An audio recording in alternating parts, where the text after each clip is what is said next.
दोस्तों आज मैं आप लोगों के साथ एक इंपॉर्टेंट टॉपिक शेयर करूंगा और वो है how to perform manual CBC test के सीबीसी मशीन के बगैर हम सीबीसी टेस्ट किस तरह परफॉर्म करेंगे। तो चलिए स्टार्ट करते हैं।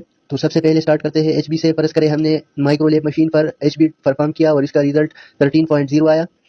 तो एचबी के बाद फिर हम न्यूबल चैम्बर पर डब्ल्यूबीसी काउंट चेक करेंगे। तो लेट्स सपोज हमने 64 बॉक्स में डब्ल्यूबीसी काउंट करने हैं। तो हमने 64 बक्स में 100 डब्ल्यूबीसी काउंट किए, तो उसको हम 50 से मल्टीप्लाई करेंगे। तो जब हम 100 को 50 से मल्टीप्लाई करेंगे तो इसका रिजल्ट 5000 आएगा।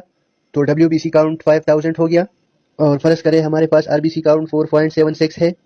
फिर इसके बाद एचसीटी मालूम करने के लिए हम एचबी को 3 से मल्टीप्लाई करेंगे। तो हम एचबी हमारे पास 13 है, तो जब हम 13 को 3 से मल्टीप्लाई करेंगे तो इसका रिजल्ट 39 आएगा। तो 39 हमारे पास एचसीटी हो गई। तो एचसीटी के बाद अब बात करते हैं एमसीवी के बारे में कि एमसीवी को हम किस तरह मालूम करेंगे। तो एमसीवी को मालूम करने के लिए हमने एचसीटी को 10 पे मल्टीप्लाई करना है और 10 पे मल्टीप्लाई करने के बाद फिर हमने आरबीसी काउंट पर डिवाइड करना है। तो जब हम ये करेंगे तो एमसीवी का रिजल्ट हमारे पास 81.9 आएगा। तो एमसीवी मालूम करने के बाद अब बात करते हैं एमसीएच के बारे में। तो एमसीएच को मालूम करने के लिए एचबी को हमने 10 पर मल्टीप्लाई करना है, फिर आरबीसी काउंट पर डिवाइड करना है। तो जब हम एचबी को 10 पर मल्टीप्लाई और आरबीसी काउंट पर डिवाइड करें तो इसका रिजल्ट हमारे पास 27.3 आएगा।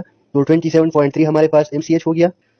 तो एमसीएच मालूम करने के बाद हम अब एमसीएचसी को मालूम करते हैं। तो एमसीएचसी को मालूम करने के लिए हमने एचबी को 100 से मल्टीप्लाई करना है और फिर एचसीटी पर डिवाइड करना है। तो जब हम एचबी को 100 पर मल्टीप्लाई और एचसीटी पर डिवाइड करें तो इसका रिजल्ट हमारे पास 33.3 आएगा। तो ये हमारे पास एमसीएचसी का रिजल्ट हो गया।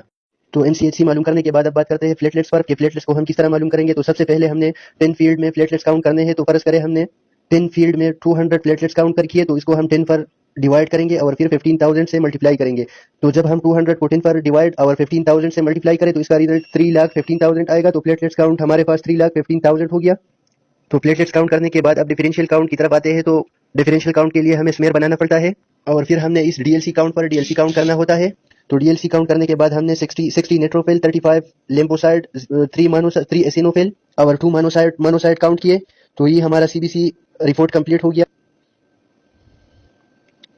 तो इस तरह हम लैब में मैनुअल सीबीसी टेस्ट परफॉर्म करते हैं। इसमें कैलकुलेशन थोड़ी ज़्यादा थी, लेकिन मैंने कोशिश की कि आप लोगों को आसानी के साथ समझाऊं। अगर फिर भी आप लोगों को कोई मसला हो तो